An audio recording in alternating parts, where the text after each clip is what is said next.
Hola, Matthew here, back with this month's property market report for Granada and the Costa Tropical. We've got some great news coming up for every homeowner and buyer or seller in the local area. But first, let me introduce Amy. Hi guys, nice to see you. The co-owner of all our properties.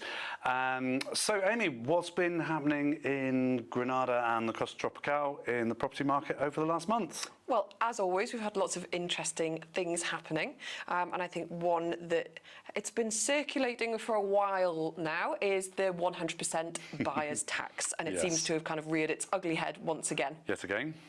And yeah, it has now been, the draft has been created, it has been submitted, lots of people are talking about it and worrying about it again.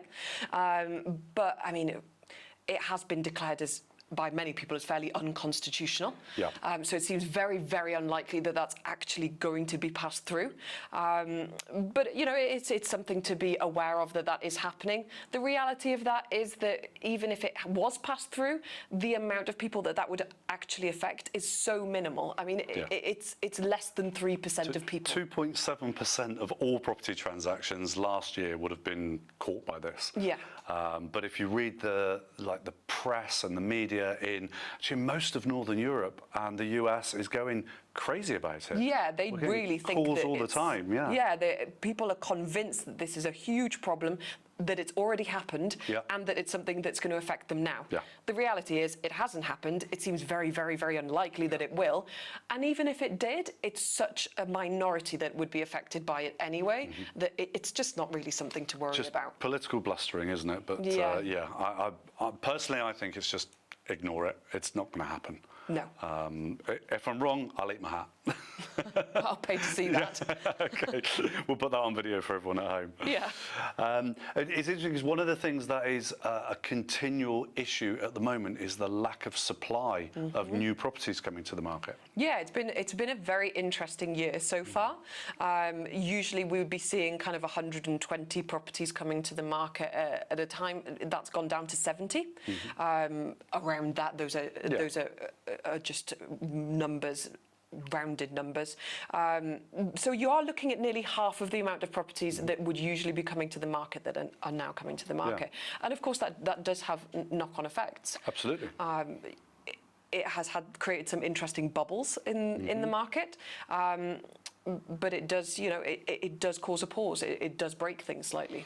So the Bank of Spain had suggested that there was between 400 and 450,000 properties short in the market to maintain supply at the moment.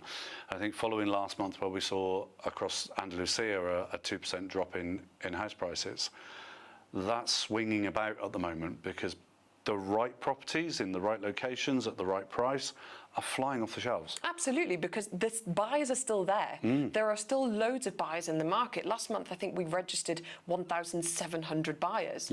So it is creating a very interesting market. Often it can create, you know, a massive rise in prices. That hasn't necessarily happened. No. Buyers are still so informed that they're buying at the right prices. But if you have a property that's got a good marketing and on at the right price, your property will sell at the moment very well. It's an interesting out of those, you know, so it was just over 1,700 buyers registered last month. The amount of them that already know every single property that's been on the market. Oh, absolutely. So absolutely. If it's been on a while, you've got to get that marketing refreshed and updated and bring it on trend. Definitely. Buyers these days are very informed. They know what they're looking for. They know the marketing they're looking for. They're looking for a professional experience. So you've got to meet that. Absolutely, absolutely. And those buyers seem to be changing where they're coming from as well. Definitely. There's been a very interesting influx in a few different areas. One of those being kind of the Eastern European buyers. We've definitely had an influx in those. We're getting a lot of Polish, a lot of Romanian, a lot of Estonian coming over. I think previously they used to invest a lot more in Greece. And I've had clients that have told me that recently. But now their focus seems to have switched to Spain because they've realised actually it's a really great place for them to invest. So that's been a very interesting change in the market, in the kind of the demographic of buyers that are coming over. Interestingly as well, we've seen a big spike in Israeli buyers as well. Yeah, it's been a really interesting one because a lot of Israeli buyers, obviously, because of the war that's going on, we know why they're looking to invest here. A lot of them have been quite timid and quite reserved in saying where they are from, which is, I mean, obviously because of the political and the climate that's going on there. But they're very interested in investing in Spain, especially when already kind of Israeli communities are existing, which we do see on the Costa Tropical in a few different places. Absolutely, yeah. And one of the things I think is really interesting with these buyers that are coming from different places is having a really deep understanding of how real estate transactions differ in those countries. Absolutely. Because it's totally different to Spain in many different countries. So to capture those buyers properly, you've got to be able to talk to them in the language, not just the language they understand, but like with the culture of buying properties. Absolutely. I mean, the buying experience and selling experience in Spain is fairly unique. Yes. There are other countries that have more similarities, and if you don't have experience of having dealt with the property market in those countries, it's very hard to imagine how different it is. Particularly when it comes to paperwork. You know, buyers from these countries are not going, there's a notice in plate, don't worry about whether it's registered correctly. It's absolutely has to be perfect now. I was just talking to these were British clients last night about it, and we were having a real laugh about they've done their visas, they've done all the certificates for purchasing their property, and they now feel like they finally understand the Spanish bureaucratic process that that you have to go through. But it is in all Northern European countries that there's more of a similarity in their processes, which is incredibly different to the way things work in Spain. The protocol is entirely different. So, well, that's great. Those are the things that are happening. But what's happening in particular here on the Costa Tropical this month? Well, the Costa Tropical, we've definitely in the last month had a real increase in US buyers that have been coming over. We've been noticing a gradual increase because of everything that's going on in the USA at the moment. But even in the last month specifically, we've had so many inquiries from US buyers that are looking for an NAR registered agent, which we are. We work with CIRA, which is the International Spanish Realty that's such Alliance. a difference with American buyers, isn't it? That, because real estate's unregulated pretty much in Spain, in particular in Andalusia. But US buyers just won't go near unregulated agents. For the culture is just so different. It's so different, and they would prefer to work with one agent that they know is registered and get them to deal with the entire property transaction for them.